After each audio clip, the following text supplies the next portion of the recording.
آج ہمارا مناظرہ ہے، یعنی نثری نشست ہے، اور جس ترتیب سے لوگ ہمیں شریک ہوئے اسی ترتیب سے میں انہیں دعوت خطاب بھی دوں گا۔ سب سے پہلے میں عشرت احمد صاحبہ آپ سے گزارش کروں گا، آپ ہمیں نثر میں کیا ہم سنائیں گے؟ جی، میں ایک افسانہ سنانے والی ہوں، جو کہ ایک افسانہ جو کہ سچی کہانی پر مبنی ہے، اور یہ آپ لوگوں سے بھی شیئر کرنا چاہتی ہوں۔ اصل یہ ہے کہ زندگی تبدیل ہوتی ہے تو ابھی تک اپنے پرانے خیالات کے چھاپ وہ سیری سے مٹا نہیں سکی ہے۔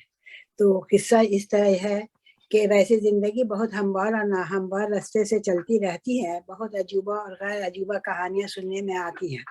اگرچہ آپ بچپن میں بھی کوئی کہانی سنی ہو تو اس کی چھاپ دماغ میں ہمیشہ کے لیے محفوظ ہو جاتی ہے۔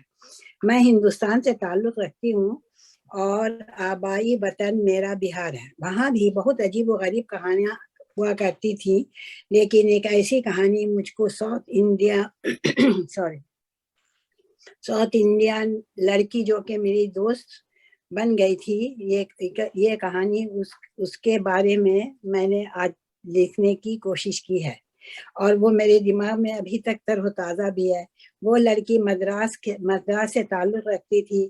ایک دن جب اس سے ہماری ملاقات ہوئی تھی، وہ بہت زیادہ مغموم تھی۔ میں نے دیکھا کہ وہ بہت زیادہ ہی پریشان اور تردد میں مبتلا ہے، تو میں نے اس سے از راہ ہمدردی وجہ پوچھی۔ تو وہ میری سہیلی تھی، اور مجھے معلوم تھا کہ اس کی شادی 2-3 سال پہلے ہو چکی ہے اور اب وہ ماں بننے والی تھی۔ وہ میرے اس کے غم کی وجہ پر میں نے بہت اصرار کیا کہ تم مجھے بتاؤ کہ بات کیا ہے۔ مجھ کو اس نے بڑے ہی غمزدہ حالت میں اپنا قصہ یوں سنایا، اور شروع کرتے ہی اس کے آنکھوں میں آنسو کے سمندر تھے۔ اس نے کہا کہ میں پہلی بار میں امید سے تھی، اور میں نے اپنی ساس کو بتانے کی کوشش کی، اور میں بہت خوش تھی اس دن، اور میں دوڑی ہوئی ساس کی طرف گئی تاکہ وہ بھی یہ مژدہ سن کر خوش ہوں گی اور مجھے گلے لگائیں گی، مگر ایسا کچھ بھی نہیں ہوا۔ جب میں نے بتایا کہ آپ دادی بننے والی ہیں تو انہوں نے کوئی خوشی کا اظہار تو نہ کیا، بلکہ کہا کہ اچھا ایسا ہے، تو پہلے میں اپنے گرو سے ان کی اندیا لوں گی۔ اس کو یہ سن کر بہت ہی تعجب ہوا کہ کیا اندیا اور مشورہ یہ کیا معنی رکھتا ہے۔ اس نے اپنی ساس سے پوچھا، اور وہ ساس چاہ رہی تھی کہ وہ ٹال جائیں، مگر وہ بزید ہو گئی اور کہا کہ نہیں، آپ یہ مجھے بتائیں۔ تب اس لڑکے کی ساس نے کہا کہ تمہارے سسرال میں یہ رواج یا پرمپرا ہے کہ جب بہو ماں بننے والی ہوتی ہے تو گرو جی آ کر ایک دیا جلاتے ہیں، اور اس کو ایک خاص وقت کے لیے جلاتے رکھتے ہیں، اور اگر اس عرصہ میں دیا کی لو سے اوپر والی جو چادر لگی ہوئی ہوتی ہے، خاص کر لگائی جاتی ہے، وہ پوری کالی نہ ہوئی تو یہ بتاتا ہے کہ یہ لڑکی ہوگی، اور اگر کالی ہو گئی تو لڑکا ہوگا۔ یہ کہہ کر وہ رونے لگی۔ میں نے اس کو چپ کروایا تو وہ کہہ کر اور زیادہ پھوٹ پھوٹ کر رو رہی تھی کہ میری جان نکل چکی تھی کہ اگر کالی نہ ہوگی تو کیا ہوگا۔ وہ بدحال ہو رہی تھی اور کہا کہ دیکھو کیا ہوا، جو ڈر تھا مجھے وہی ہوا۔ چادر کا بتی والا حصہ بالکل کالا نہ ہو سکا جیسا گرو جی کو چاہیے تھا۔ اس کی ساس دوڑی ہوئی آئی اور کہا کہ اب گرو جی نے بتا دیا ہے کہ لڑکی ہونے والی ہے، اور آج شام کو تم کو اس سے نجات لینا ہی ہے۔ وہ کم عمر تھی۔ اللہ لڑکی چیختی رہی اور التجا کرتی رہی کہ ایسا نہ کرو، لیکن ساس بزید تھی کہ تم کو اس بچے سے آزاد ہونا ہے، چونکہ یہ لڑکی ہی ہوگی۔ اور اب اس کا شوہر نہ چاہتے ہوئے بھی اپنی پتنی یعنی اپنی بیوی سے کہہ رہا تھا کہ جو میری ماں کہتی ہے اس کو اسی کے انوسار تمہیں چلنا ہے، یعنی تم کو یہی کرنا ہے۔ میری ماں غلط نہیں کہہ رہی ہے، اور اب اس کو ان کے حکم کے مطابق کرنا تھا۔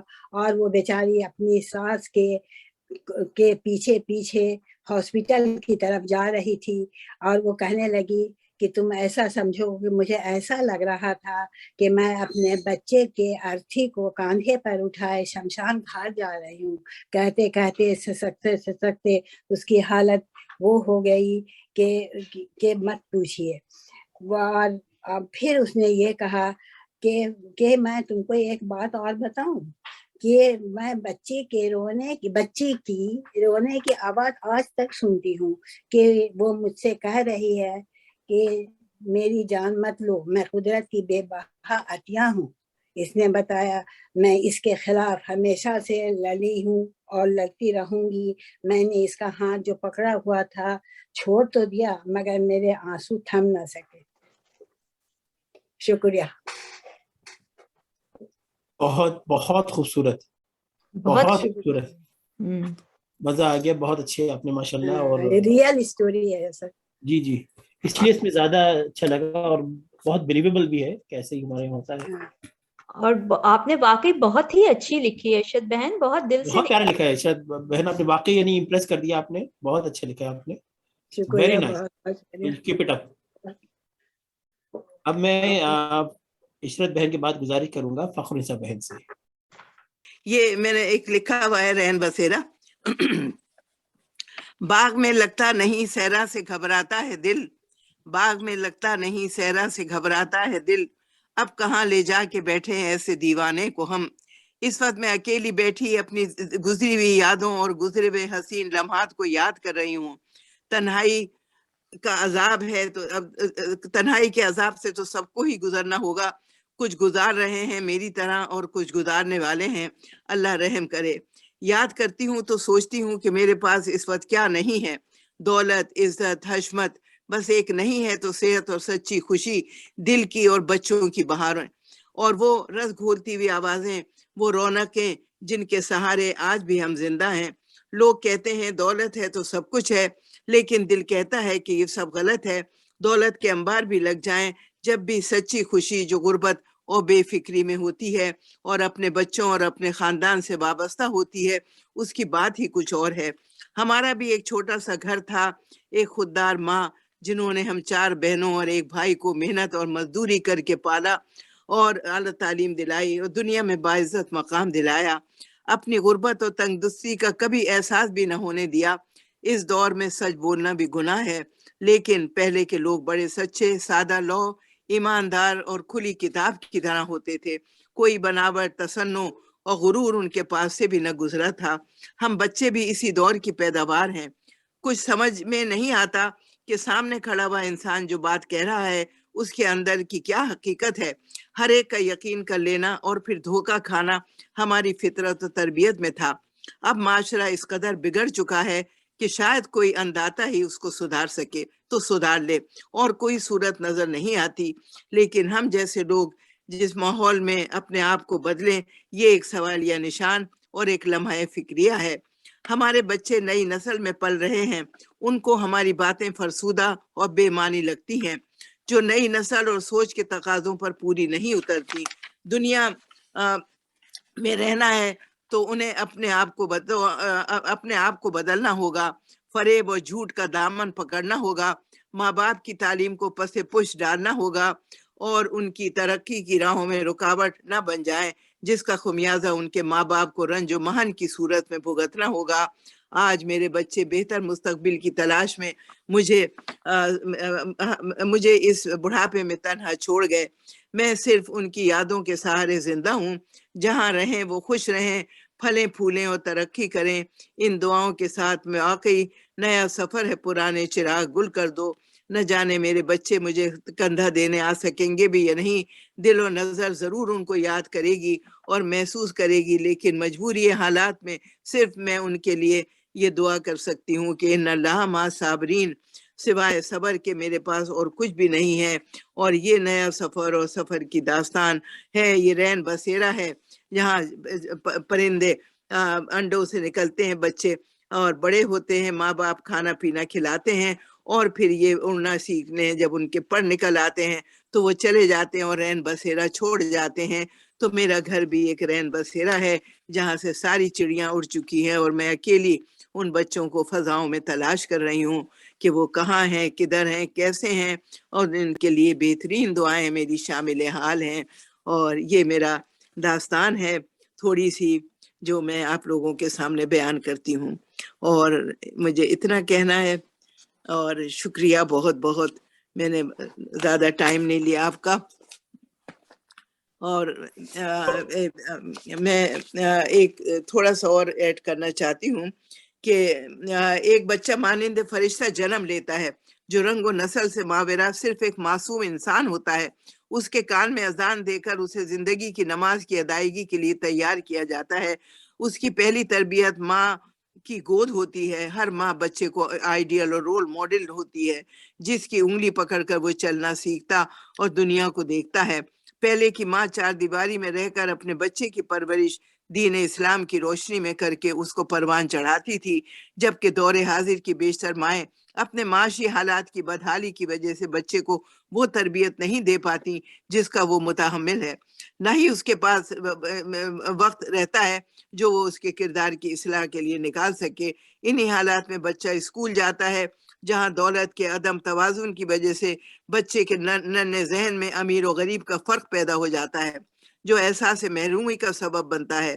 وہ اپنے اطراف کا جائزہ لے کر موازنہ کرتا ہے، جہاں وہ اپنے امیر دوستوں سے مرعوب ہو کر ان کی تقلید کرنا چاہتا ہے جو کہ فطری عمل ہے، وہیں احساس محرومی سوچ اس کو کردار کی پستی کی طرف لے جاتے ہیں۔ اس وقت اساتذہ کی نظر کرم اور دلچسپی اس کی سوچ کو بدلنے میں اہم کردار ادا کر سکتی ہے، لیکن آج کل استاد بچے سے لا تعلق ہوتے ہیں، صرف مفاد پرستی کی طرف مائل نظر آتے ہیں۔ اصلاح کا پہلو ان کے پیش نظر نہیں ہوتا، جبکہ دوسرا سبق بچہ استاد ہی سے سیکھتا ہے۔ گھر آ کر وہ ٹی وی، ریڈیو اور مختلف غیر معیاری اور غیر مذہبی مار دھاڑ سے بھرپور جرائمی پروگرام دیکھتا ہے اور بیہودہ فلموں کے کردار دیکھتا ہے۔ اس طرح اصلاح کے بجائے برائیاں جنم لیتی ہیں اور بچہ مزید بے راہ رو ہو جاتا ہے۔ نئی نسل کو برائیوں کے گرداب سے نکالنے کے لیے والدین اور اساتذہ کو خود عامل بعمل بن کر ان کے ذہنوں میں اس سوچ کو اجاگر کرنا ہوگا کہ اللہ اور اس کے رسول کے دیے ہوئے اصولوں پر چل کر ہی منزل مراد پائی جاتی ہے۔ ایک اچھا انسان بننے کے لیے انسان کامل یعنی نبی کریم کی ذات کو ایک مثال اور رول ماڈل بنانا ہوگا۔ حقوق العباد اور حقوق اللہ کو ایک ساتھ لے کر چلنا ہوگا۔ ماں بچے کو ہر حال میں عزت نفس، صبر، شکر اور عقل حلال کی تعلیم دے۔ اساتذہ اور دینی طبقے اس کو ایک اچھا انسان اور مسلمان بننے کے گر سکھائیں۔ اس کے لیے سب سے پہلے ان کو خود با کردار اور دیندار انسان بننا ہوگا تاکہ بچے کے ذہن میں ایک مثالی تصور جنم لے سکے اور وہ بڑا ہو کر ان کی تخلیق کر سکے۔ ضروریات زندگی کی کمی اور تنگ دستی اور وقتی آفات کا احساس نہ دلائیں اور ہر حال میں خدا کا شکر بجا لانے کی تلقین کریں اور انہیں یقین دلائیں کہ ہر کامیابی اور ناکامی من جانب اللہ ہوتی ہے۔ محنت، سچی لگن اور اچھی سوچ اور خدا پر توکل ہی کامیابی کے راستے کی اصل راز ہے اور یہ راز راہ ہے۔ شکریہ بہت بہت بہت بہت شکریہ فخر صاحب بہن، آپ نے بہت ہی فکر بات کی آپ نے، اور اردو گھر ڈیلس کا یہ دوسرا مناظرہ ہے، اور اب تک ہمارے پاس 2 شرکا نے اپنی اپنی نثریں سنائی ہیں نثر پڑھ کے۔ تو اب میں گزارش کروں گا شیخ اعجاز صاحب سے۔ شیخ اعجاز صاحب آپ ہم سے کچھ بات کیجیے۔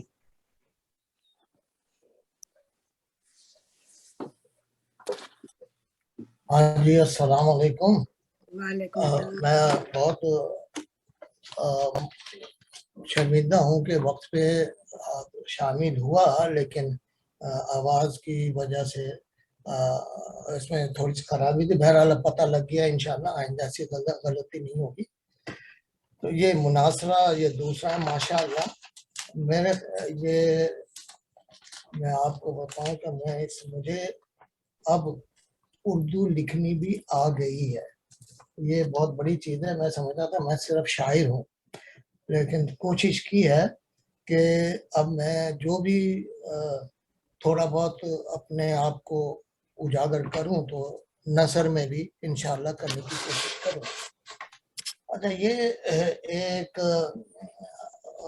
اپنی آپ بیتی کہہ لیجئے، تو اس کا تجربہ میں بیان کرنا چاہ رہا ہوں. اس کا میں نے لکھا ہے ٹکٹ گھر، اس میری تحریر کا. عالم شباب لڑکپن کے بعد شروع ہو جاتا ہے. اس دور سے ہر مرد اور عورت کو گزرنا پڑتا ہے. جب ہم اس دور میں داخل ہوئے تو خود میں بہت سے ارمانوں اور بہت سی خواہشوں کا سامنا کرنا پڑا. ایسی حالت میں خواہشات کی شدت کو ملحوظ خاطر رکھنا پڑتا ہے. ہمیں بچپن سے ہی فلموں کا شوق تھا. چونکہ ہم چھوٹے تھے اس لیے گھر میں تنہا نہیں رہ سکتے تھے، اس لیے گھر والوں کے ساتھ فلم دیکھنا ہمارا مقدر بن گیا. لڑکپن میں ہم تینوں بھائیوں کو ماہ میں ایک بار فلم اکٹھے دیکھنے کی اجازت تھی. جب ہمیں ایف اے کے امتحان کی تیاری کے لیے کالج کی طرف سے چھٹی ملی تو ہم گھر سے کتابیں لے کر اپنے دوست کے ساتھ نکل جاتے. آدھا وقت باغ میں امتحان کی تیاری کرتے اور آدھا وقت تفریح میں گزارتے. میرے دوست کا ہمارے گھر میں آنا جانا تھا اور ہمارا اس کے گھر میں. قصہ مختصر، ہم دونوں نے ان چھٹیوں کو خوب انجوائے کیا اور کرنا بھی چاہیے کیونکہ زندگی بار بار نہیں ملتی. اس تحریر کا مرکز ایک ایسا واقعہ ہے جو شاید کسی نے نہ دیکھا ہو اور نہ سنا ہو. ہم دونوں دوستوں نے دن کے 12 بجے والا شو دیکھنے کا پروگرام بنایا. سینما ہال پہنچے تو کافی رش تھا. لائن لمبی تھی پھر بھی ہم لائن میں لگ گئے. جب ہم کھڑکی تک پہنچے تو یکدم چند شائقین ہمارے ساتھ ہی کھڑکی میں ہاتھ داخل کرنے لگے. ہمیں یاد ہے کہ ہمارے ساتھ 2 اور ہاتھ ٹکٹ کے پیسے پکڑے ہوئے تھے. ٹکٹ کلیکٹر نے تینوں ہاتھوں سے پیسے لے کر تینوں کو ٹکٹ تھما دیا. ٹکٹ لیتے ہی ہم نے مٹھی بند کر لی. تصور کیجئے کھڑکی میں لوہے کی جالی لگی ہو اور 3 بند مٹھیاں جالی میں سے نکلنے کی کوشش کر رہی ہوں تو کیا ہوگا؟ یا تو جالی ٹوٹے گی یا ہاتھ. ہم تینوں میں سے کوئی مٹھی کھولنے کی جرات نہیں کر رہا تھا. پیچھے سے لوگ آوازیں تو کس رہے تھے، ساتھ میں ہمارے وجود کو کھینچ کر کھڑکی سے الگ کرنے کی کوشش کر رہے تھے. ایسی حالت میں آدمی کو خدا یاد آتا ہے. ہم نے گڑ گڑا کر اللہ سے دعا کی کہ یا اللہ ہمیں ٹکٹ کے ساتھ اس کھڑکی سے بخیر و خوبی چھٹکارا دلا دے. اس وقت شاید دعا کی قبولیت کا وقت تھا اور ہم صحیح و سالم کھڑکی سے دور کھڑے تھے. پکچر دیکھنے کے بعد گھر پہنچے تو اسی ادھیڑ بن میں تھے. ایسا کیا ہوا کہ کھڑکی میں 3 ہاتھ پھنسے ہوئے کیسے نکل آئے؟ معجزہ تو ہم جیسے گناہگاروں کے ساتھ ہو نہیں سکتا. تو پھر کیا ہوا؟ آخر عقدہ کھل گیا. ہوا یہ کہ ہمارا ہاتھ درمیان میں تھا. ہم نے اپنے بازو کو اندر کی طرف کیا تاکہ زور لگا کر باہر کھینچے. جیسے ہم نے بازو اندر کیا تو خلاصہ پیدا ہو گیا اور ایک ہاتھ باہر، اس کے بعد دوسرا ہاتھ باہر. اس طرح ہم مٹھی میں ٹکٹ دبائے ہوئے آہنی شنگے سے باہر نکل آئے. اس سے ہمیں بہت فائدہ ہوا. آئندہ کے لیے ہم یہ کرتے کہ لائن میں لگنے کی بجائے سب سے پہلے لائن میں جو لگا ہوتا تھا اس کی منت سماجت کرتے، اس کے ہاتھ میں پیسے تھماتے کہ بھائی ایک ٹکٹ اور لے لو. اور وہ بھی کبھی بعد کا ایسا ہوتا کہ کوئی شریف آدمی مل جاتا تو وہ ہمیں ٹکٹ لے کے دے دیتا. بعد کا ایسا ہوتا کہ ہمیں کوئی ایسا مل جاتا جو ہم ناگواری ظاہر کرتا اور ہمیں ٹکٹ لے کر دینے سے گریز کرتا. بہرحال اللہ کا شکر ہے کہ ہم نے اپنا جو پکچر دیکھنے کا شوق، اس کو ہم نے کبھی ماند نہیں ہونے دیا. اور ہم اکثر جب بھی ہم جاتے تو ہم اپنا فارمولا استعمال کرتے ہیں. ایک نہیں ایک اگر ایک انکار کرتا تو دوسرے کی منت سماجت کرتے, دوسرا نہیں تو تیسرا, لیکن اللہ کے فضل سے اس کے بعد ہم لائن میں نہیں لگے. بہت شکریہ. کیا خوبصورت شیخ صاحب, کیا خوبصورت, بہترین. اور آپ بہت کثیر نفسی سے کام لے رہے ہیں کہ آپ صرف شاعر ہیں, یہ غلط ہے بالکل کہنا. میں آپ کو اتنے عرصے سن رہا ہوں, اور نثر جب بھی لکھتے ہیں آپ بہت خوب لکھتے ہیں. لوگ مشاعرہ لوٹتے ہیں, آپ مناثرہ لوٹتے ہیں. جیسا بہت اچھا لکھتے ہیں, ماشاء اللہ. شیخ اعجاز بھائی کے بعد اب میں صوفیہ ضمیر بہن سے گزارش کروں گا ان کی نثر کے لیے. السلام علیکم. میں سب سے پہلے جو ابھی تک تحریریں پڑھی گئی ہیں ان کے اوپر تھوڑا سا کہہ دوں, مجھے بیچ میں ظاہر ٹوکنا اچھا نہیں لگتا. عشرت بہن, آپ کی تحریر بہت اچھی تھی, بہت دل خراش تھی, اور مجھے واقعی اس کو سن کے رونا آ گیا, اور آپ نے بہت خوبصورتی سے لکھا اس کو, اس کا حق ادا کیا.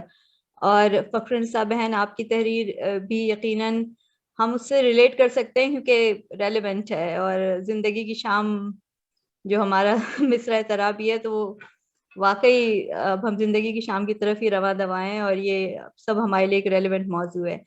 اور آپ کی تحریر بہت پر اثر, فکر انگیز, پرمغز تھی. بہت شکریہ. اور شیخ صاحب, آپ کی تحریر ہمیشہ کی طرح بہت دلچسپ تھی. جب آپ واقعی صحیح کہہ رہے ہیں رضوان صاحب, یہ کثرت نفسی ہے. آپ نے جب جو کام کیا, ہم نے وہ رستم سے نہ ہوگا کا بھی جب وہ طرح مشاعرہ ہوا تھا, تو آپ نے اس میں نثر لکھی تھی جہاں تک مجھے یاد ہے, اور اتنی اچھی لکھی تھی کہ میرے میاں نے بھی اس کو سن کے بڑی تعریف کی تھی. وہ بہت کم یہ ادبی محفلیں, لیکن وہ ان کو سمجھ آ گئی تھی. تو یہ بہت اچھی تھی. اور آپ نے یہ نہیں بتایا کہ فلم کون سی تھی اور ہیروئن کون تھی. یہ بہت شکریہ, بہت شکریہ. آپ لوگ ایسا عزت افزائی کر رہے ہیں, تو انشاءاللہ میں اور بہتر کرنے کی کوشش کروں گا. بالکل بالکل, کیونکہ اتنی موٹیویشن کے لیے کے پیچھے کوئی میوز ہونا چاہیے. تو اب میں اپنا مضمون پڑھتی ہوں. میرے مضمون کا عنوان ہے یہ جو لاہور سے محبت ہے. لکھنا ہر عمر میں میرا شوق رہا ہے, چاہے آپ کتنے ہی مضامین لکھ لیں, تجزیے لکھ لیں, بلاگز لکھ لیں, لیکن ہر لکھنے والے کا ایک انتہائی خواب ایک کتاب لکھنا ہوتا ہے. تو ایسی ہی ایک کتاب کا بیج میرے اندر بھی کہیں موجود ہے. میں اپنی مٹی کے زرخیز ہونے کا دعویٰ تو نہیں کرتی, لیکن ایک کومل سا پودا بھی سنگلاخ مٹی کو رام کر کے اپنا راستہ بنا لیتا ہے, بس اسے حوصلے کی نمو چاہیے. تو میرا یہ خواب ایک ایسی کتاب ہے جس میں ان شہروں کا ذکر ہو جنہوں نے ادیبوں اور شاعروں کو اس طرح متاثر کیا کہ وہ ان کی تحریروں کا ایک کردار بن گئے. تو اس کتاب کے لیے آج کل میں مواد جمع کر رہی ہوں, اور میں نے شہر لاہور کے بارے میں کچھ مواد جمع کیا, اور پھر جب اس مناظرے کے لیے مضمون لکھنا تھا تو اسی مواد کو, جو کہ ابھی مکمل کہیں سے نہیں ہے, میں نے ایک مضمون کی شکل دینے کی کوشش کی. اور یہ کہیں سے بھی اس کی حتمی شکل نہیں ہے مضمون کی, سے آپ بالکل پروٹوٹائپ کہہ سکتے ہیں, وہ بھی پروٹوٹائپ اے. تو یہ اس میں بہت ایررز ہیں, اور اس کا میں نے ریویو بھی نہیں کیا ہے. تو یہ مضمون ظاہر ہے لاہور شہر کے بارے میں, تو میں اپنا مضمون جاری رکھتی ہوں. تو میرا خواب ایک ایسی کتاب ہے جس میں ان شہروں کا ذکر ہو جنہوں نے ادیبوں اور شاعروں کو اس طرح متاثر کیا کہ وہ ان کی تحریروں کا ایک کردار بن گئے. ان شہروں کے گلی کوچوں نے ان کی تحریر میں رنگ بھرے, انہوں نے ان شہروں کا قصیدہ بھی لکھا اور نوحہ بھی. یہ شہر بقول مستنصر حسین تارڑ, ٹالسٹائی کا ماسکو, ڈوسٹویسکی کا سینٹ پیٹرز برگ, ڈکنس کا لندن, ٹیگور اور ستیہ جیت رے کا کلکتہ, قرۃ العین حیدر کا لکھنؤ, صادقین اور جان ایلیا کا امروہہ, اور جیمز جوائس کا ڈبلن ہے. ان قلمکاروں کی سانسوں میں ان کے شہر رواں تھے, اور وہ ان کی تحریروں میں بھی ان کی تخلیق کا سرچشمہ بنے رہے. میں کراچی میں پلی بڑھی اور شادی کے بعد ڈیلس آ گئی. ان دو شہروں کے علاوہ کبھی کہیں نہیں رہی, اس لیے میری تحریر میں سب سے پہلے انہی دو شہروں کا ذکر ہونا چاہیے کہ کس طرح یہ ادب اور شعر اور فنون لطیفہ کا حصہ بنے.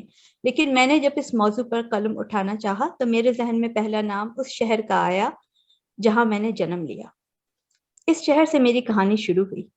گو کہ میں وہاں کبھی رہی نہیں, لیکن قدرتی طور پہ اس کی محبت میرے خون میں شامل ہے. اس کے کوچہ و بازار, تنگ گلیاں, بوسیدہ جھروکے, محلے, تاریخی عمارتیں میرے ذہن کے کینوس پر ہمیشہ کے لیے محفوظ ہیں.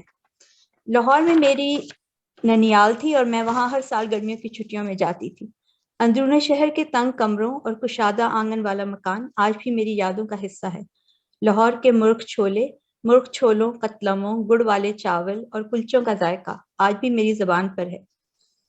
لیکن یہ مضمون لاہور کی تہذیب، تاریخ، جغرافیے اور فن تعمیر کے بارے میں نہیں ہے۔ یہ میری یادوں کے بارے میں بھی نہیں ہے۔ اس مضمون کا موضوع وہ شاعر اور ادیب ہیں جنہوں نے لاہور کو اپنی تحریروں کا حصہ بنایا۔ یہ شہر ان کے لیے تحریک تھا جس نے ان کے تخلیقی عمل کو جلا بخشی۔ لاہور پاکستان کا دل ہے، اس کے گلی کوچوں میں پاکستان کی تاریخ رقم ہے۔ پاکستان کے کئی نامور شعراء اور ادیب لاہور میں پیدا نہیں ہوئے، لیکن انہوں نے لاہور کو اپنا مسکن بنایا اور اپنی زندگی اس کی گلیوں میں گزاری۔ یہ گلیاں ان کے دل میں بس گئیں اور ان کی تحریروں میں بھی در آئیں۔ اس شہر سے ان کی عقیدت اور محبت ان کی تحریر سے نمایاں ہے۔ کہیں صرف موہوں میں اشارے ہیں اور کہیں یہ محبت منہ سے بولتی ہے۔ اور پھر وہ فنکار ہیں جو لاہور میں پیدا ہوئے لیکن انہوں نے زندگی کہیں اور گزاری۔ انہیں تو اس شہر سے نکال لیا گیا مگر یہ شہر ان کے اندر سے کبھی نہیں نکلا۔ اور پھر وہ نام ہیں جو نہ لاہور میں پیدا ہوئے اور نہ انہوں نے اپنی زندگی یہاں گزاری، وہ سرسری اس جہاں سے گزرے اور اس کی دلکشی اور کشش کے ایسے اسیر ہوئے کہ اس شہر کو ان کی تحریروں میں جیتا جاگتا سانس لیتا دیکھا جا سکتا ہے۔ مجید لاہوری اور اکبر لاہوری نے اپنے نام کے ساتھ لاہور کا لاحقہ منسلک کیا۔ اس کے علاوہ کسی اور نامور ادیب اور شاعر نے لاہوری کا استعمال نہیں کیا، لیکن اس کا یہ مطلب نہیں کہ لاہور ان کی تخلیق کا سرچشمہ نہیں تھا۔ وہ ان کی تحریروں میں اس طرح موجود تھا کہ منہ سے بولتا تھا، انہیں کسی لائحقے کی ضرورت نہیں تھی۔ جو شاعر اور ادیب لاہور کے حوالے سے مشہور ہوئے ان میں بیشتر لاہور کے نہیں تھے۔ ان میں بڑے بڑے نام شامل ہیں: علامہ اقبال، ظفر علی خان، حفیظ جالندھری، ساحل لدھیانوی، مجید احمد، میر اجیب، فیض، حبیب جالب، وزیر آغا، کشور ناہید، امجد اسلام امجد، احمد ندیم قاسمی، پطرس بخاری، حمید، سیف الدین سیف، احمد راہی، ظہیر کاشمیری، ناصر کاظمی، اختر شیرانی، منیر نیازی، اشفاق احمد، اشفاق عباس تابش وغیرہ۔ منیر نیازی کا کہنا ہے کہ یہ سب لاہور کے ادبی ورثے کا حصہ ہیں اور یہ سب یادگار زمانہ لوگ لاہوری نہیں تھے، باہر سے آئے تھے، لیکن لاہور نے ان پر اپنی مہر ثبت کی۔ یہ خوبی صرف شہر لاہور میں ہے کہ وہ تخلیقی صلاحیتوں کو پرکھ کر اسے سند عطا کر دیتا ہے۔ مورخ کی آنکھ کسی شہر کو ایک ڈاکیومنٹری بنانے والے کی نگاہ سے دیکھتی ہے اور صرف حقائق کو بیان کرتی ہے، لیکن شاعر اور ادیب اپنے محبوب شہر کو دل کی آنکھ سے دیکھتے ہیں اور انہیں وہ شہر اپنی تمام جزیات، باریکیوں اور سحر کے ساتھ نظر آتا ہے جو مورخ یا عام آدمی کو نظر نہیں آ سکتا۔ ان کے لیے یہ شہر کینوس بھی ہے اور میڈیم بھی ہے۔ اس لیے میر نے جو شعر دلی کے لیے کہا تھا وہ لاہور پہ بھی صادق آتا ہے۔ دلی کے نہ تھے کوچے اور راہ کے مصور تھے، جو شکل نظر آئی تصویر نظر آئی۔ شہر صرف عمارتوں، گلیوں، بازاروں کا نام نہیں ہوتا بلکہ یہ استعارہ ہے اس زندگی کا جو اس کے بطن میں سانس لے رہی ہوتی ہے۔ لاہور ہمیشہ سے علم و ادب کا گہوارہ رہا ہے اور بے شمار شاعر اور ادیب اس کی اہمیت سے واقف ہیں اور اس کے مدثرہ ہیں۔ لاہور پر لکھنے والوں کے انداز میں بہت مماثلت نہیں ہے۔ کسی نے اسے شام اودھ اور صبح لکھنؤ کے متبادل کے طور پہ لیا ہے۔ بقول اختر شیرانی، کب تلک رونق شام اودھ اے ماہ رواں، شام لاہور کو بھی صبح بنا دے آ کر۔ تو کسی نے اس کی سحر انگیزی اور کشش کا قصیدہ پڑھا ہے: شہر لاہور تیری رونق دائم آباد، تیری گلیوں کی ہوا کھینچ کے لائی مجھ کو۔ یہ ناصر کاظمی کا شعر ہے۔ تو کسی نے اس کی زبوں حالی اور امتداد زمانہ سے اس کی تہذیب و ثقافت کے کھونے کا نوحہ لکھا ہے: لاہور کے اہل دل کی جان تھا، کوفے کی مثال ہو گیا ہے۔ یہ شہرت بخاری کا شعر ہے اور یہ وہی شہرت بخاری ہیں جنہوں نے یہ بھی لکھا تھا کہ لاہور کے کھنڈروں میں یارب بلبل سا چہک رہا ہوں کب سے۔ کوفہ اسلامی تاریخ میں بغاوت اور سازشوں کی علامت ہوا کرتا تھا۔ لاہور کی رنگین تاریخ میں بھی کچھ سنگین باب ہیں جو شہر کے دامن پر بدنما داغ ہیں۔ لاہور کے تاریخی اور تہذیبی ورثے کی حفاظت نہیں کی گئی اور وہ وقت کے ساتھ مٹتا جا رہا ہے۔ لاہور سے محبت کرنے والے حساس شعراء اور ادیب اکثر اس کا ماتم کرتے نظر آتے ہیں، لیکن یہ تو ہر بڑے شہر کا المیہ ہے۔ اس سے شہر کی عظمت میں کمی نہیں ہوتی اور اس سے لگاؤ رکھنے والے شاعر اس کی ترقی اور خوشحالی کے لیے دعا گو رہتے ہیں۔ میرا خیال ہے میرا وقت شاید ختم ہو رہا ہے تو میں اس کو سمیٹتی ہوں۔ میرے پاس بہت سارے شعر ہیں۔ منیر نیازی نے لاہور کے لیے جو دعا لکھی ہے وہ ہے حفیظ جالندھری کی تمنا ہے، جو انہوں نے کہا تھا کہ زندگی اور ملے اور ملے اور ملے، شرط یہ ہے کہ پرانا وہی لاہور ملے۔ تارڑ صاحب، ان کی یہ کتاب ہے لاہور آوارگی. حسی صاحب نے کہا سب کتاب کی شکل دکھایا کریں، یہ کتاب کی شکل ہے. تو یہ پوری کتاب لاہور کے بارے میں بہت دلچسپ کتاب ہے، اور لاہور کا مکمل ایک انسائکلوپیڈیا ہے اور بڑا دلچسپ انداز میں لکھا گیا ہے. تو یہ بھی میں ریکمینڈ کروں گی کہ ضرور پڑھیں. یوسفی صاحب نے لاہور کے بارے میں، لاہور کی تنگ گلیوں کے بارے میں جو لکھا ہے وہ یہاں پہلے بھی بیان ہو چکا ہے کہ ان سے نکلنا ممکن نہیں ہے جب تک کہ درمیان میں صرف نکاح کی صورت والی بات، وہ ان کا مشہور جملہ. پھر پطرس بخاری لاہور کا جغرافیہ. تو یہ سارے میں نے لکھے، 4-5 صفحے اور لکھے، لیکن ظاہر ہے میرے پاس وہ ابھی پڑھنے کا وقت نہیں ہے. تو میں یہ مضمون رحمان فارس کی اس غزل پہ ختم کرتی ہوں، جو کہ ان کی میرے خیال پچھلے سال انہوں نے لکھی ہے. پہلے انہوں نے ایک مشہور شعر لکھا تھا کہ پھر میں بھی گاؤں، جب اس کی زندگی میں کوئی اور آ گیا تو میں بھی گاؤں چھوڑ کے لاہور آ گیا. تو وہ بڑا مشہور ہوا تھا، ہٹ رکھ کے پیچھے لکھا ہوتا ہے. تو اب انہوں نے یہ پوری، لیکن وہ ظاہر ہے لاہور کی تعریف میں نہیں تھا، یہ اب انہوں نے لاہور کی مدح میں یہ پوری غزل لکھی ہے. تو اس پہ میں اپنے مضمون کا اختتام کرتی ہوں. ڈھونڈتا پھرتا ہوں لوگوں سے بھرے لاہور میں، کچھ پرانے دوست مل جائیں نئے لاہور میں نے منت مان لی ہے آج داتا کے حضور، دیکھنا تم جلد واپس آؤ گے لاہور میں. خیر منٹو اور منیر، اقبال، ناصر اور ندیم، ہائے کیا کیا ولولے آباد تھے لاہور میں. دو ہی شہروں میں ہے اچھی آنکھیں ہندوستانیوں، یا تمہارے لکھنؤ میں یا میرے لاہور میں.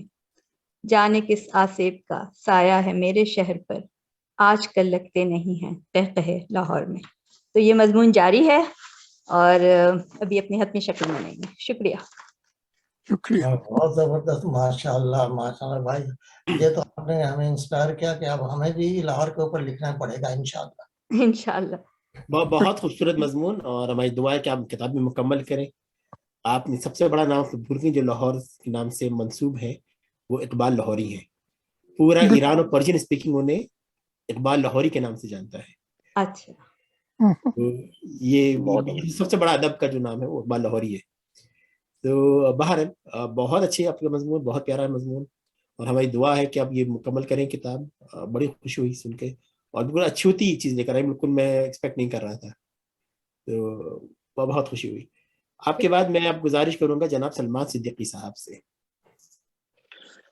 جی السلام علیکم حاضرین محفل کو آداب. یہ بڑا کڑا وقت مجھ پہ آ گیا ہے کہ صوفیہ کے بعد میری پڑھنے کی باری آ رہی ہے. سب نے ہی بہت عمدہ پڑھا.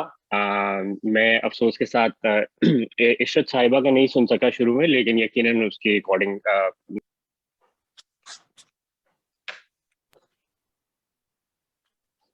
جی میری آواز آ رہی ہے رضوان صاحب؟ آ رہی. اچھا، کیونکہ ابھی ایک کال آ گئی تھی اس لیے میں آگے ڈسٹرب نہ ہوگا. تو بہرحال میں نے سوچا آج کچھ لکھا جائے آپ لوگوں کی تحریک کی وجہ سے. حالانکہ اب تو لکھنے تو میں خاکہ بیٹھا تھا. یہاں پہ ہمارے ایک دوست ہیں، ہاں میں نے سوچا ان کا خاکہ لکھوں، لیکن جب میں نے کچھ چاڑا ٹیڑا لکھا تو مجھے خیال آیا کہ یار خاکہ تو یہ نہیں ہے، لیکن بہرحال کچھ تاثرات ہیں، کیونکہ خاکے جو میں پڑھتا ہوں تو خیر بہت ہی عمدہ، بہت ہی اعلیٰ ہوتے ہیں، اور ویسے بھی لکھنے کی زیادہ پریکٹس نہیں رہی، تو کافی مشکل اور تکلیف سے ہی یہ کچھ صفحات لکھے گئے ہیں. آپ لوگ سن لیجیے، اب میں نے لکھی دی ہیں تو ہو سکتا ہے آپ لوگ ان سے واقف نہ ہو، اس کا نام سنا ہو، لیکن خود امید ہے کہ کچھ نہ کچھ جو ہے وہ اس مضمون کی مدد سے آپ لوگوں کی شخصیت کے بارے میں جانیں گے. تو میں شروع کرتا ہوں. اچھا، پہلے اس کا نام میں نے رکھا تھا لیکن میں نے نام اس کا ہٹا دیا، تو ابھی نام بھی نہیں ہے اس کا، بے نام ہے. ٹھیک ہے، تو بس لیکن عمومی طور پہ یہ خاکے کی نظر سے لکھا گیا. تو ویسے تو پورا نام علی عدنان جنجوعہ ہے، مگر امریکن یونیورسٹی کے فارم بھرتے وقت جنجوعہ کہیں پیچھے رہ گیا، اور علی عدنان ہی امریکہ میں زبان زد و عام و خاص ٹھہرا. ماں باپ کو بھی شاید ان کے منفرد ہونے میں کوئی شک نہ تھا، اس لیے انگریزی میں نام کے بالکل الگ املا لکھوائے، ALLY. ایک بار میں نے استفسار کیا کہ علی کو اس طرح لکھے میں نے کبھی نہیں دیکھا، حالانکہ فیس بک پہ بھی اگر آپ اس نام کو سرچ کرائیں تو پوری دنیا میں اکا دکا افراد ہی نظر آتے ہیں. کہیں ایسا تو نہیں ہے کہ آپ کا نام پرنس علی خان، جو کہ آغا خان سے تعلق تھا، کہ متاثر ہو کے لکھا گیا ہو؟ جواب ملا ہو سکتا ہے، والدین نے کبھی اس بات کی وجہ نہیں بتائی. اردو کا ایک لفظ ہے ہمہ جہت شخصیت، جو کہ آج کل ہر کس و ناقص کے لیے بیجا استعمال کیا جاتا ہے. حالانکہ میرے مشاہدے میں ایسے بہت کم لوگ ہیں جو اس کے صحیح حقدار ہوتے ہیں، مگر علی بھائی کی ذات واقعی ایسی ہے جو اس کے معنی کا صحیح حق ادا کر سکتی ہے۔ انجینئر، ماہر موسیقی، آرٹ کلیکٹر، ثقافتی تجزیہ نگار، film Currituck, cloth and jewellery designer, visual artist, صحافی اور اردو شاعری کے دل دادا۔ اس تعلق سے بین الاقوامی سطح کی بے شمار ورکشاپس غزل، قوالی اور موسیقی پر پیش کر چکے ہیں۔ ڈیلس میں گوشہ نشینی پسند ہے، مگر پاکستان جب بھی جاتے ہیں تو ایک لمحہ بھی خالی نہیں پاتے۔ 10 دن میں ہی اتنے سارے کام اور ملاقاتیں کر آتے ہیں کہ عام آدمی مہینے میں بھی ہمت نہ کرے۔ وجہ یہ بتاتے ہیں کہ چونکہ میں وہاں اپنی ثقافت اور زبان سے قریب ہوتا ہوں، اس لیے اپنے من پسند موضوعات کے لیے گھنٹوں نکال لیتا ہوں اور ٹائم کا پتہ نہیں چلتا۔ ویسے تو آپ کسی بھی موضوع پہ ان سے بات کر لیجئے، مجھے یقین ہے کہ آپ کچھ نہ کچھ سیکھ کے ہی اٹھیں گے، مگر پاکستانی موسیقی، فنکاروں اور آرٹ کے بارے میں ان سے زیادہ معلومات کم ہی لوگوں کو ہوں گی۔ اپنے اسی شوق کی تکمیل کے لیے انہوں نے اپنے گھر میں سینکڑوں فن پارے سجا رکھے ہیں، اور یہ شوق وہ ہے جو وہ سیدھا وراثت میں لے کے آئے ہیں، کیونکہ ان کے والد صاحب بھی جز وقتی بینکر اور کل وقتی کلیکٹر تھے۔ چغتائی سے لے کر سادقین تک سارے نامور مصوروں سے ذاتی مراسم اور روز کا گھر میں آنا جانا تھا۔ انگلینڈ کے متعدد کاروباری اسفار کا بھی صحیح استعمال کرتے، اور جہاں جس نیلام گھر میں کوئی فن پارہ یا نادر چیز پسند آتی خرید لاتے۔ ویسے تو علی بھائی کے فیس بک پہ 5000 فرینڈز ہیں، مگر اصل تعداد کا کسی کو علم نہیں۔ وجہ یہ ہے کہ فیس بک پہ 5000 کے بعد گنتی رک جاتی ہے۔ سوشل میڈیا پر ان کی اولین وجہ شہرت ٹرک آرٹ بنی۔ عمران خان کی تصویر سے لے کر تاش کے پتوں تک ہر چیز کو یہ ٹرک آرٹ کے قالب میں ڈھال چکے ہیں۔ شاعری سے لگاؤ کے باعث کلاسیکل شعراء کے دیوان پڑھ ڈالے ہیں، اور اس سے ہم جیسے روایتی عدیم الفرصت اور کاہل لوگوں کا بھلا ایسے ہوا کہ چن چن کے بہترین اشعار گاہے بگاہے اپنی وال پر لگاتے رہتے ہیں۔ یہ اشعار چونکہ کافی گہری غوطہ خوری کے بعد آتے ہیں، اس لیے نئے، انسنے مگر بے مثال ہوتے ہیں۔ بلا مبالغہ ایسے کئی سو اشعار خوشنویسی سے لکھ کر احباب سے شیئر کر چکے ہیں، اور ایک دفعہ جو چیز انٹرنیٹ کے حوالے کر دی جائے اس کو حیات جاویداں نصیب ہو جاتی ہے۔ اس لیے امید ہے کہ یہ چنیدہ اور منفرد اشعار کا انتخاب علی بھائی کی بدولت اردو والوں کے لیے ہمیشہ دستیاب رہے گا۔ حادثاتی انجینئر ہیں، ورنہ مشیت ایزدی نے تو ان کا مزاج ہیومینٹیز اور آرٹس کے لیے ترتیب دیا تھا۔ کام چاہے جو بھی ہو، من پسند یا ناپسند، اس کو پوری دیانتداری اور دل جمعی سے ادا کرتے ہیں۔ نوکری سے ناخوش ہیں، مگر جس قدر محنت سے اپنا کام کرتے ہیں وہ کام نوکری سے خوش رہنے والوں کے ہاں بھی نصیب نہیں ہوتا۔ سوال یہ اٹھتا ہے کہ جس کام میں جی لگتا ہے تو اسے کیسے انجام دیتے ہیں؟ بس یہ سمجھ لیجئے کہ ایسے کام کی جان کو آ جاتے ہیں۔ جیسا کہ اوپر تذکرہ ہوا کہ قوالی، موسیقی اور شاعری پہ دنیا بھر میں پریزنٹیشن اور سیمینار منعقد کر چکے ہیں۔ ساری تیاری خود کرتے ہیں، اور بلا مبالغہ ایک پریزنٹیشن پہ 200 سے 300 گھنٹے صرف کرتے ہیں۔ رنگ، ترتیب، مواد، فونٹ سائز سے لے کر ہر پہلو کے بارے میں مستند و جامع معلومات اکٹھی کرنا، دیدہ زیب انداز سے پیش کرنا، اور پھر اپنے خرچے پہ جا کے دنیا بھر کے شہروں میں یہ ورکشاپس منعقد کرانا، یہ انہی کے بس کی بات ہے۔ اور یہ کام وہ صرف اپنی ثقافت، فن، شاعری اور فنکار سے محبت میں کرتے ہیں۔ فنکاروں سے لگاؤ کا یہ عالم ہے کہ کئی عمدہ نوعمر گانے والوں کو اپنی ورکشاپس کے تعلق سے متعارف کروا چکے ہیں۔ چونکہ پاکستان میں میڈیا کے تقریباً ہر شعبے اور سطح تک رسائی رکھتے ہیں، اس لیے سفارش کروانے والوں کا بھی سلسلہ بندھا رہتا ہے۔ اب ظاہر ہے وہ سارے 5000 دوست تو نہیں ہو سکتے، مگر اپنی حلیم طبیعت کے باعث ان سے بھی اچھائی کر بیٹھتے ہیں جن سے نہیں کرنی چاہیے تھی۔ کہہ سن کے اس کا کام کروا دیا، کسی اور کے نام سے انگریزی میں مضمون لکھ کے دے دیا، غریب کی ڈھکے چھپے مدد کر دی، اسکرپٹ کی نوک پلک سوار دی۔ غرض کے ایسے بے شمار کام پورے خلوص اور لگن کے ساتھ انجام دیتے ہیں، مگر عموماً آخر میں اپنی اس عادت کے ہاتھوں پریشان ہی ہوتے ہیں، اور لوگوں کی چالاکی، چاپلوسی اور جھوٹ سے نالاں۔ ایسی کسی تازہ واردات کے بعد اگر آپ کا ان سے سامنا ہو جائے تو ملزم صیغہ غیر حاضر کی کچھ آلو آپ کی بھی جھولی میں گریں گے۔ پاکستانی قوم کی نالائکی پر مدلل تقریر ہوگی، آنکھوں کا پانی مر جانے کا ماتم کیا جائے گا، اور آئندہ کسی کی کوئی بھی مدد سے توبہ کی جائے گی۔ آخر میں یہ بات ضرور سننے میں آئے گی کہ سلمان، اسی لیے میرے جاننے والے بہت ہیں مگر دوست کوئی نہیں۔ اب اس میں کسی کا کیا قصور کہ آن لائن اور آف لائن یہ سب سے ہی ایک دفعہ لڑ چکے ہیں، اور دیگر ناچاکیوں کے قصے بھی طویل ہیں۔ ترا یہ کہ اس منفرد امتیاز کو اپنے صحیح ہونے کی دلیل سمجھتے ہیں۔ حالانکہ ناسمجھ لوگ شاید یہ سوچیں کہ جب ایک ہی شخص کی بار بار مختلف لوگوں سے لڑائی ہو رہی ہے تو شاید اس شخص کو بھی اپنا محاسبہ کرنا چاہیے، مگر خیر، ریاکاری اور مصنوعی تصنع سے دور ہیں، اس لیے ایک دفعہ صحیح یا غلط جس سے کٹی کر لی تو کر لی۔ راکم اس سلسلے میں اپنے آپ کو نہایت خوش قسمت سمجھتا ہے کہ اس کی لڑائی کے بعد بھی تجدید تعلقات کی ایک صورت نکل آئی تھی، اور کم سے کم یہ اس علمی استفادے سے زیادہ عرصہ محروم نہیں رہا۔ کھانا پکانے کا بے حد شوق ہے، مگر خود کھانے سے زیادہ کھلا کر خوش ہوتے ہیں۔ دعوتوں میں تکلف کی آخری حد کے اس پار جا کر مہمانوں کی میزبانی کریں گے، اور کئی دعوتوں میں صرف میٹھے کی گنتی 10 کے ہندسے سے قریب پائی گئی ہے۔ اور صحیح بات تو یہ ہے کہ ایسی پرتکلف دعوتوں کا سلسلہ بھی اب کہاں رہا ہے۔ آج کے دور میں بھی گھر کے عشائیے کا دعوت نامہ بذریعہ ڈاک بھیجا جاتا ہے، اور ہر تقریب میں کھانے کے علاوہ کسی مایہ ناز فنکار کے فن کا مظاہرہ بھی لازم ہے۔ موسیقی سے شغف کا یہ عالم ہے کہ ایک دفعہ موسیقی شروع ہونے کے بعد علی بھائی خود ہی سب سے آگے بیٹھے نظر آئیں گے اور اپنے آپ کو میزبان نہیں مہمان شمار کریں گے۔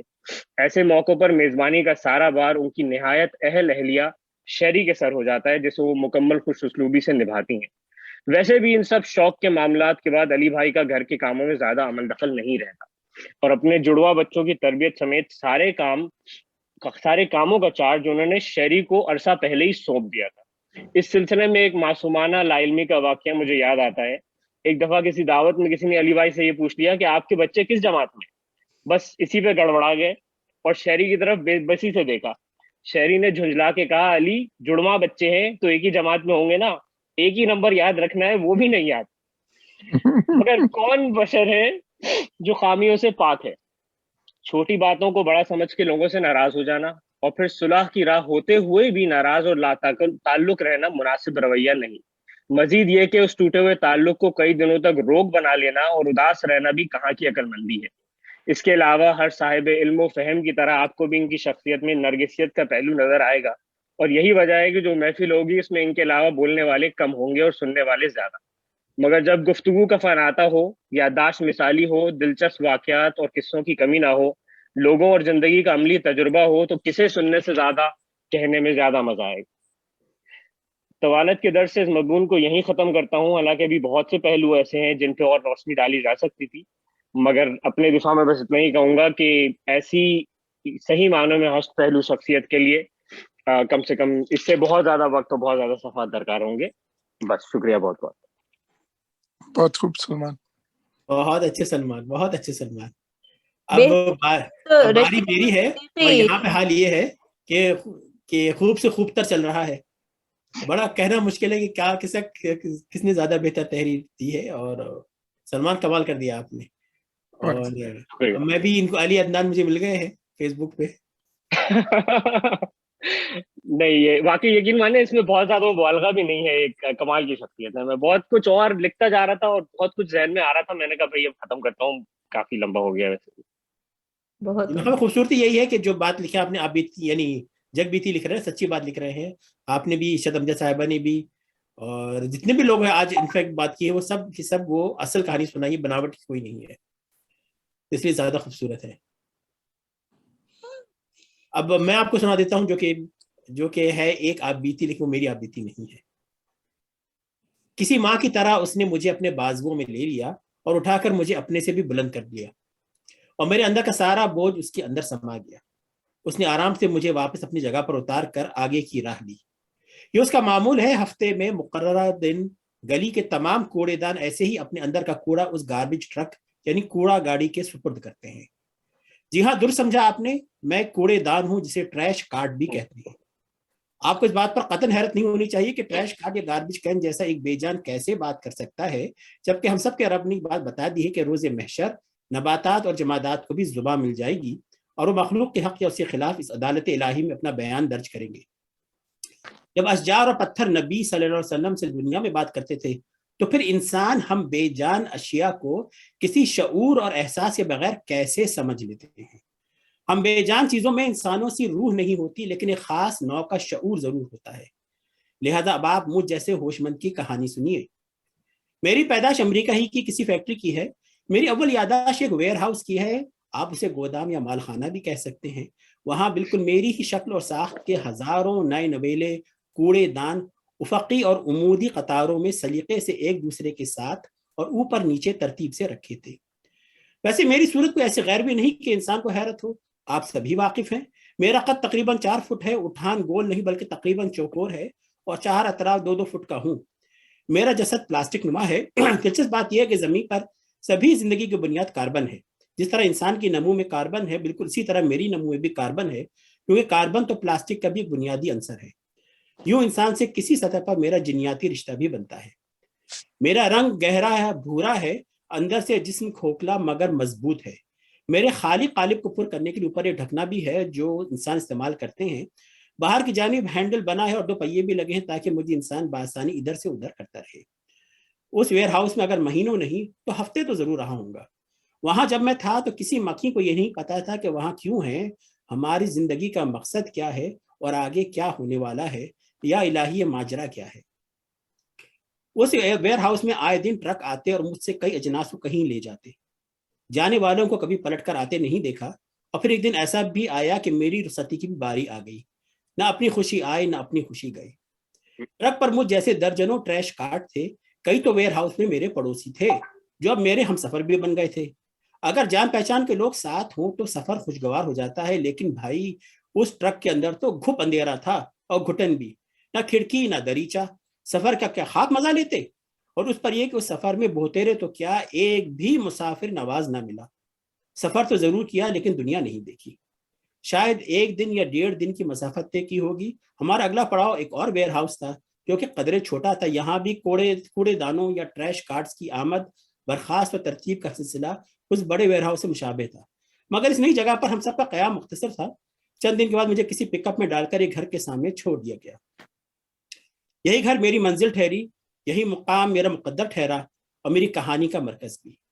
نئی آبادی میں نیا گھر، اور اس میں قدرے جوان جوڑا اپنے 2 چھوٹے بچوں کے ساتھ 2 دن پہلے ہی آیا تھا۔ صاحب خانہ نے جب پہلی بار مجھے دیکھا تو ان کی باتیں کھل گئیں اور بڑے جوش میں اپنی بیوی کو میرے آنے کی نوید سنائی۔ بیگم صاحبہ بھی میرے دیدار کو دوڑی آئیں۔ گود میں چند ماہ کا گول مٹول بچہ بھی تھا۔ ماں نے خوشی سے میرا ڈھکنا اٹھا کر اندر سے جائزہ لیا اور قبولیت کی منڈی ہلاتے ہوئے شوہر کی گرمجوشی سے حمایت کی۔ جو ہی ڈھکنا زور سے بند ہوا تو آواز سے وہ گود کا بچہ یکدم سہم گیا اور ماں کے سینے پر اپنا سر رکھ دیا۔ اب جو میں نے غور سے دیکھا تو صاحب کے ساتھ ایک 5 برس کی پیاری سی بچی بھی کھڑی تھی جو متجسس نگاہوں سے مجھے دیکھ رہی تھی۔ ماں کو کوڑے دان کے اندر جھانکتے دیکھ کر اس نے بھی یہی عمل کرنے کی خواہش کی تو باپ نے اسے گود میں اٹھایا، میرے قریب آیا اور ڈھکنا اٹھا کر بیٹی کو دکھایا، جس نے حیرت اور خوشی سے کہا کہ یہ تو بہت بڑا ہے۔ جو ہی باپ نے ڈھکنا بند کیا، بیٹی نے اپنے ننھے ہاتھوں سے اسے دوبارہ اٹھانے کی کوشش کی، لیکن زور اتنا نہیں تھا کہ ڈھکن پورا کھلتا۔ اس نے فوراً ہی ہاتھوں سے ادھ کھلے ڈھکنے کو چھوڑ دیا۔ وہ ڈھکنا دھیمی سی آواز کے ساتھ دوبارہ بند ہو گیا۔ اپنے گھر میں وہ میرا پہلا دن تھا اور اپنے گھر والوں سے وہ پہلی ملاقات تھی۔ وہ کیا خوبصورت دن تھا، کیا خوبصورت ملاقات تھی، لیکن اس طرح کی اہمیت اور محبت مجھے اس خاندان نے پھر کبھی نہ دی۔ حالانکہ اس پہلے دن تو میں نے کچھ کیا بھی نہیں تھا، لیکن اب برسوں کی خدمت کے باوجود مجھ سے کسی انسیت کے اظہار نہیں کرتے، جبکہ اسے تائید تازہ کی ضرورت پھر بھی رہتی ہے۔ اس گھر میں میری جگہ اس کا کار گیراج رہا ہے۔ کئی امریکی لوگ اپنے گھر کا گیراج گاڑیاں پارک کرنے کے بجائے اسٹوریج کے طور پر استعمال کرتے ہیں اور اپنی گاڑیاں گیراج کے باہر کھڑی کرتے ہیں۔ میرے گھر کا بھی یہی نقشہ ہے، یعنی میرا مستقل قیام اس گھریلو ویئر ہاؤس میں ہے جو کہ گیراج ضرور ہے مگر فقط برائے نام۔ ابتدا کے چند روز میں گیراج میں تنہا تھا، لیکن بہت جلد میری ہی طرح کا ایک اور بھی آ گیا، مجھ سے کافی ملتا جلتا، البتہ اس کا رنگ سبز تھا، بلکہ سبز ہے۔ اسے آپ لوگ ری سائیکلنگ کارٹ کہتے ہیں، یعنی ایسے کچرے کا کوڑے دان جسے خام مال کے طور پر استعمال کر کے کوئی نیا مال تیار کیا جا سکے۔ اس ری سائیکلنگ کارٹ یا سبز ماحولیاتی کوڑے دان کے آنے سے ایک تو میری تنہائی کا خاتمہ ہوا تو دوسری یہ کہ میرے کام کا بوجھ بھی ہلکا ہوا۔ وہ ماحولیاتی کوڑے دان اپنی آمد پر ہی میرے سب سے قریبی ساتھی بن گیا۔ اب تو ہم دونوں کوڑے دان ایک دوسرے کو بھائی کی طرح عزیز رکھتے ہیں۔ شروع کے چند مہینے تو اس 2 گاڑیوں والے گیراج میں بس ہم دونوں ہی تھے۔ کبھی کبھار موسم کی خرابی کے باعث صاحب یا بیگم کی گاڑی گیراج میں چند رات کے لیے آ جاتی اور موسم اچھا ہونے پر ایک بار پھر گیراج کے اندر بس ہم دونوں بھائی رہ جاتے۔ رفتہ رفتہ گیراج میں سامان آنا شروع ہو گیا۔ سب سے پہلے چیز جو ہمارے بعد گیراج میں آئی وہ ایک دھات کی بنی ہوئی سیڑھی تھی، یعنی فولڈنگ لیڈر۔ امریکہ کے کسی مکان میں کوڑے دان اور فولڈنگ لیڈر کے بغیر زندگی کا تصور ممکن نہیں۔ اس کے بعد بچوں کے پرانے کپڑوں کی باری آئی، جن کو تھیلوں میں بند کر کے ماں نے کونے میں رکھ دیا۔ اس کے بعد وہ موسمی سامان گیراج میں آیا جن کی بدلتی رت میں ضرورت نہیں رہی تھی. آہستہ آہستہ اضافی اور بے ضرورت سامان سے گیراج بھر گیا. اس بھانمتی کے کنبے میں سب سے زیادہ مصروف ہم دو بھائی ہی رہتے تھے. سال کے ہر موسم میں، ہر ہفتے، ہر ایک دن، ہر ایک شب ہم دونوں نے یا تو گھر کا کچرا اپنے اندر چھپایا یا باہر سڑک پر کھڑے ہو کر اس کی خلاصی کو ممکن بنایا. لیکن عجیب بات یہ ہے کہ لوگ ری سائیکل میں کوئی چیز ڈالتے ہوئے خوشی یا اطمینان محسوس کرتے ہیں، لیکن میرے سپرد کچھ بھی کرتے ہوئے انہیں اس طرح کا احساس نہیں ہوتا. حالانکہ ہم دونوں بھائیوں کا بنیادی کام ایک ہی ہے، یعنی کوڑا کرکٹ کم کرنا. لیکن میرے بھائی نے مجھ سے زیادہ اچھی قسمت پائی ہے، کیونکہ تمام بساند اور نجاست میرے حصے میں تو آتی ہے کہ بھائی یہ تو میرا کام ٹھہرا، مگر میرا ری سائیکلنگ والے بھائی کی قسمت میں نہیں. نصیب اپنا اپنا. گھر کے سب افراد اپنے گھر کا کوڑا کرکٹ، غلاظت اور بیکار اشیاء کو میرے ہی سپرد کرتے ہیں. میرا ڈھکنا ان کے کچرے پر پردہ ڈالے رکھتا ہے اور سڑان کو پھیلنے سے روکتا ہے. میں ہمیشہ تعفن کو اپنے اندر سمیٹے رکھتا ہوں تاکہ زمین کی فضا آلودہ نہ ہو. اگر میرا وجود نہ ہو تو آبادیوں میں صفائی اور صحت کا نظام درہم برہم ہو جائے اور تہذیب یافتہ معاشرہ بد تہذیب دکھائی دے. میں امریکہ کی زندگی کے کارخانے میں وہ اہم پرزہ ہوں جس کے بغیر تمدن کی شکل بگڑ جائے. لیکن افسوس کہ مجھ سے جزو لا ینفق کو انسان حقیر سمجھتا ہے، حالانکہ نہیں ہے چیز نکمی کوئی زمانے میں. کیا آپ نے کبھی اس بات پر غور کیا کہ میرے سینے میں کتنے راز دفن ہیں؟ گھر والے کیا کھاتے ہیں، کیا پھینک دیتے ہیں، کس طرح کا مال خریدتے ہیں، کب خریدتے ہیں، کون بیمار ہوا، کس پر کتنا ادھار ہے، یہ سب مجھے معلوم ہے. اس گھر میں تیسری اولاد کب آئی تھی اور کب آنی تھی اور کب آئی، اس کا بھی مجھے علم ہے. کب وہ بچی جوان ہوئی اور کب وہ بچہ بے باک ہوا، ان سب سے آگاہ ہوں.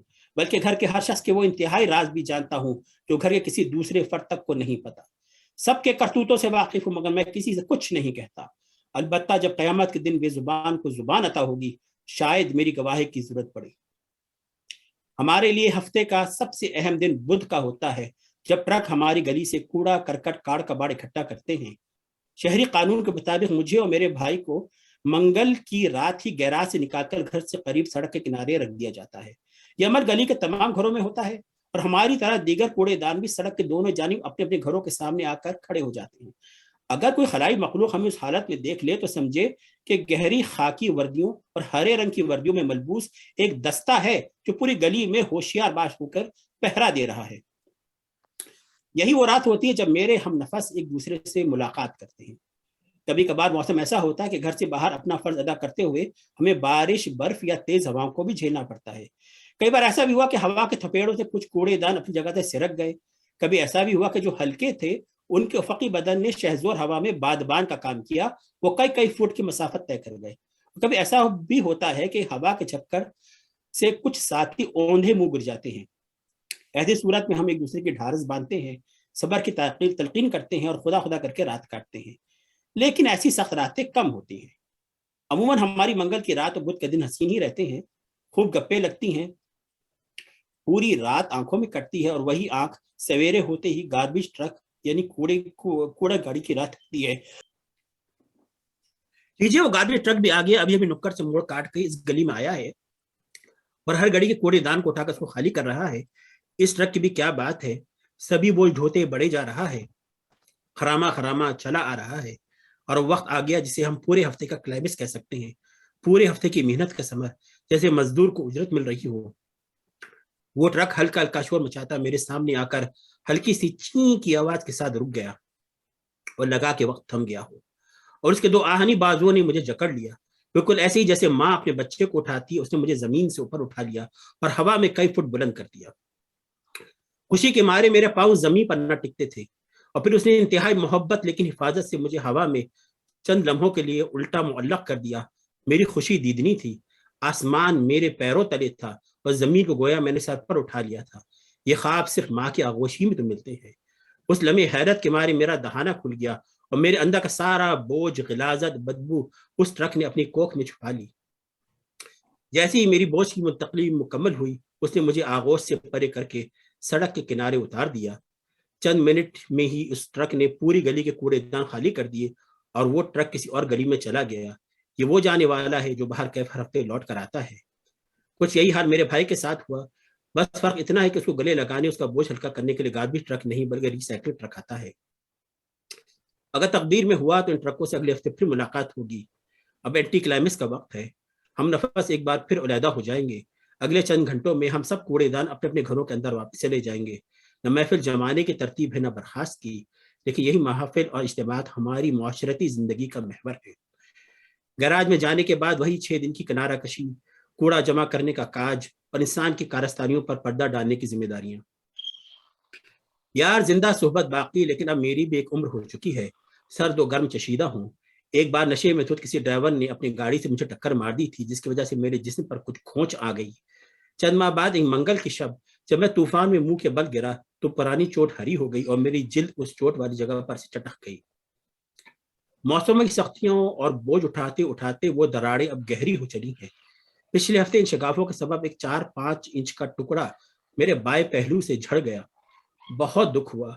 اس وقت احساس ہوا کہ اس ماں پر کیا گزرتی ہے جب اس کی اولاد اس کی زندگی میں دم توڑ دے. مزید یہ کہ اب میرے پاؤں میں راشا ہے، یعنی ایک پہیا ڈھیلا ہو چکا ہے اور چلتے ہوئے اپنے محور پر خوف خدا سے کانپتا ہے.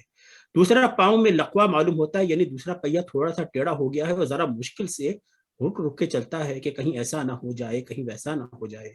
لیکن پہیوں کے چال چلن کو دیکھ کر لگتا ہے کہ میرے اپنے چل چلاؤ کا وقت آ چکا ہے.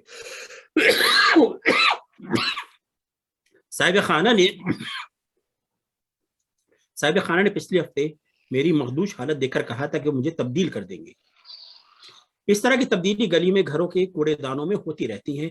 جب پرانے کوڑے دان کو کوئی لے جاتا ہے اور اس کی جگہ نئے کوڑے دان آ جاتے ہیں. جانے والوں کو کبھی پلٹ کر آتے نہیں دیکھا. میری جگہ بھی جلد ہی کوئی نیا جوان کوڑے دان آئے گا. ہم نہ ہوں گے، کوئی ہمسا ہوگا اور کوئی تم سا انسان مجھے اٹھا کر میرے اس گھر سے میری اگلی اور شاید آخری منزل لے جائے گا. شاید یہ وہی منزل ہو جہاں پر میں سالہ سال سے جمع ہوتے کوڑے کرکٹ کو گاربیج ٹرک کے ذریعے بھیجتا رہا ہوں. مجھ جیسے کوڑے دان کا شاید وہی انجام ہوگا جو کوڑے کا ہوتا ہے، جیسی کرنی ویسی بھرنی. شکریہ. بہت ہی خوب، بہت ہی عمدہ، بہت ہی عمدہ، بہت ہی عمدہ اور بہت کریٹو اور بالکل نیا ٹاپک، کبھی نہیں پڑھا کبھی نہیں سنا اور بہت ہی اچھا نبھایا. شکریہ. تو اب میں عامر بھائی سے اپنے اختتامی اور صدارتی خطاب کے لیے. آپ سب کا بہت بہت شکریہ. سب سے پہلے تو میں شکریہ ادا کروں گا رضوان بھائی کا، کیونکہ یہ جو مناظرہ ہے یہ بڑا ایک منفرد اور یونیک آئیڈیا تھا اور اس نے میرا خیال ہے ہمارے اردو گھر کے ممبران کی کئی چھپی ہوئی صلاحیتوں کو اجاگر کیا. اس کے بعد عشرت امجد صاحبہ کا مضمون آج بہت اچھا تھا اور میں خاص طور پہ میں نے دیکھا ہے کہ ڈیورنگ پینڈیمک جو میرے پیشنٹس ہیں، خاص طور پہ جو ایلڈرلی پیشنٹس ہیں، اس میں غیر محسوس طور پہ میں نے اس کو نوٹس کرنا شروع کیا کہ ان کی بیٹیاں جو ہیں وہ ان کے پاس آتی ہیں ماں باپ کی ہیلپ کرنے کے لیے. ماسک لگایا ہوتا ہے انہوں نے اور ان کو ٹیلی وزٹ کے اوپر ہیلپ کر رہی ہوتی ہے. اور جب بیٹی ہوتی ہے دوسری طرف تو ایز اے فزیشین میرے ذہن میں کبھی یہ خیال نہیں آتا کہ ابا جی کو یا اماں جی کو کون لے کر آئے گا ٹیسٹوں کے لیے، یہ گیون ہوتا ہے. بلکہ ایک دفعہ میں نے بالکل پہلی دفعہ جب اس کو میں نے ریڈ کیا تو میں نے ایک دفعہ ایک پیشنٹ سے ریفلیکسلی کہہ دیا، وہ کہتا ہے میں نہیں آ سکتا وغیرہ. تو مجھے سمجھ میں بھی نہیں آیا، یہ میرے اندر یہ چیز آ رہی تھی. تو میں نے کہا کہ کوئی تمہاری بیٹی نہیں؟ تو اس نے کہا نو آئی ہیو اے سن. تو وہی میں دیکھتا تھا کہ بہت ہی کم بدقسمت لوگ ہیں جن کے اللہ تعالیٰ نے جن کو بیٹیاں عطا کی اور انہوں نے ان کو جانے دیا یا ان کے خلاف رکھا. کیونکہ جو اللہ تعالیٰ نے بیٹیوں میں چیز بنائی ہے وہ ایک اور ہی قسم کی محبت ہے، جو کہ بالکل جس طرح ہم 2 بھائیوں کی ایک بہن ہے، تو جتنا ہماری بہن ثروت جو ہے پیرنٹس کے ساتھ نبھاتی ہے ہم بھائی سوچ بھی نہیں سکتے. ہمارا بڑا کیلکولیٹڈ مائنڈ ہوتا ہے ہمیشہ کہ ایسے کرنا ہے ویسے کرنا ہے، مگر جو محبت اور جس طرح میری بہن میری امی کی مسائل کو بالکل قریب ہو کے سمجھ جاتی ہے اور کمیونیکیٹ کر دیتی ہے اور خیال کر لیتی ہے، وہ بالکل ایک ایسی منفرد چیز ہے کہ میرا خیال ہے کہ بیٹیوں کا تو ایک طرح اللہ تعالیٰ کی رحمت ہے ایک فیملی سٹرکچر کے لیے. اس کے بعد فخر النساء بہن نے بھی بڑا خوبصورت بات کی اور ایک بڑے اہم علمی کو کیا، اور میرا خیال ہے کہ کہتے ہیں جس ہم نے پہلے بھی اس پہ مشاعرہ بھی رکھا تھا کہ دنیا کے ہر علاقے کا مسئلہ الگ ہے. تو ہمارے اردو گھر میں اس پہ نے پہلے بھی نشست کی تھی کہ ایمپٹینس سنڈروم جو کہ بہت کامن ہے اس ملک کے اندر، بلکہ اس کے حوالے سے میں نے ایک بڑا اچھا مضمون پڑھا ہے جو کہ میرا خیال ہے شیئر کرنا چاہوں گا، کہ اس میں مضمون تھا 90-10 رول. تو 90% اور 10%، تو انہوں نے کہا ریٹائرمنٹ کا جو 90-10 رول ہے، ریٹائرمنٹ 10% فائنینشیل ہے اور 90% یہ ہے کہ آپ نے کیسے اس کو پلان کیا ہے، کہ آپ نے اپنے بچوں کو کیسے بڑا کیا ہے، بچے آپ کے پاس رہیں گے، آپ نے ان کو اپنے پاس رکھا ہے اور ان کی زندگیاں. تو 10% ریٹائرمنٹ جو ہے وہ صرف یہ ہے کہ پیسے کہاں سے آئیں گے. 90% ریٹائرمنٹ جو ہے وہ انہی چیزوں کا نام ہے کہ آپ ان سب کو پلان کریں، اپنے پوتوں کے ساتھ ان کو اپنی زبان سکھائیں تاکہ ان کا آپ کے ساتھ تعلق قائم رہے. اس کے بعد صوفیہ بہن نے تو لاہور کی یاد تازہ کر دی. تو اس میں مجھے ایک ایسی میں ایک چیز سوچ رہا تھا جو کہ بالکل ایک منفرد ہے، مگر یہ کہ جس طرح ہمیں جب اسکول میں پڑھایا گیا روزمرہ، تو اس کے اندر ہم روزمرہ وہ ہے جو کہ اہل زبان بولتے ہیں. تو ہم نے اپنے استاد سے پوچھا اہل زبان کون ہے، بالکل ہم بچے تھے، کلاس 6 اور 8 کی بات ہوگی. تو ہمارے استاد نے کہا اہل لکھنؤ اور اہل دلی. تو اس وقت مجھے یاد ہے کہ مجھے پتہ بھی نہیں تھا کہ لکھنؤ کیا ہے اور دلی کیا ہے. تو ایسے لگا کہ میں نے ایک ایسی جناتی زبان کے بارے میں پڑھ رہا ہوں جس کے ساتھ ہمارا کوئی تعلق ہی نہیں. تو میرا خیال ہے کہ اردو کے اندر اور یہ سب چیزیں جو ہیں، جس طرح آپ کہتے ہیں دبستان لاہور ہے، تو ان سب کو بڑا منفرد مقام حاصل ہے. اور ہم لوگ جو لاہور میں پڑھے چلے ہیں، ہمیں تو بالکل ان کی گلیوں سے محبت ہے. تو جس طرح کا داتا صاحب جانا اور گول باغ جو کہ بالکل گورنمنٹ کالج کے اپوزٹ تھا، جس کا ہم نے نام ناصر باغ رکھا ہوا تھا. ناصر باغ بھی ناصر کاظمی جو ہے وہ راوین تھے، تو اس کو ہم ناصر باغ کہتے تھے. تو اس کے اندر جانا، بیٹھنا، اس کے اندر نان پکوڑے کھانا ایسے تھا جس طرح ہماری زندگی کا حصہ ہے. اور جس طرح خود اور جو زندہ دلانے لاہور کے، میں نے خود بھی لکھا ہے کہ میری باتوں میں ساری زندہ دلی اہل لاہور کی کرامت ہے. تو یہ بالکل ایک میموریز ہے، ایک کلچر ہے پورے کا پورا جو کہ لاہور کا کلچر ہے.